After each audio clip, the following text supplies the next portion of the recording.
If I wouldn't have listened to the Lord's voice, I wouldn't have had that word to release to that man.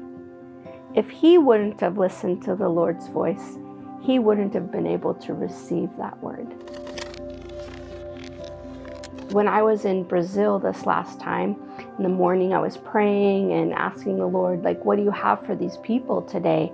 And I heard 3 separate things. I heard a man with a red shirt. I heard likes to create, and then I heard likes to be in nature, like their quiet time with the Lord. So I was at this church and I said, this morning when I was praying, I heard 3 different things. One of the things I heard was that there would be a person in a red shirt. Well, when I walked into the church, I saw a man in a red shirt and I said, Lord, is that him? And he said, yes. So when I gave this word, I said, I believe that this is for you.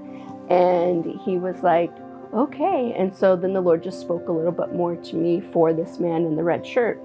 And then I said, well, the second thing is that it's someone who likes to create with their hands. You might think that's an artist, but it could be that you're a mechanic, or it could be that you do this or you do that.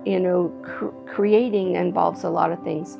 Well, nobody claimed that word. So I said, well, maybe it's for the person online, or maybe it's for the next church this evening. Well, the third thing I heard was that somebody likes to spend time with God outdoors in nature. Well, the man with the red shirt stood up and he said, that's me.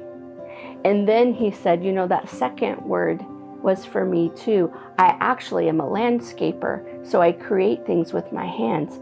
So all 3 of those words were for one person. Well, afterwards he came up and he said to me, I wasn't going to go to church today. But then the Lord said, no, you need to go to church. He said, so I put on a red shirt, but I didn't like the way I looked. So I took it off, and then I heard the voice of the Lord tell me, put that red shirt back on. So I put the red shirt back on and came to church. Now, can you imagine such a thing? That God knows us so intimately, that he knows what we're going to wear.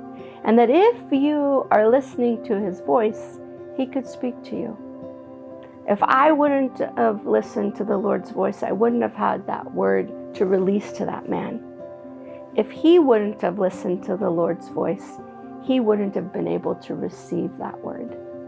So I say all of this just to encourage everyone that God still speaks today, and he wants to talk to you. He wants to talk to you for yourself and tell you things about yourself, and he wants to speak to you for other people.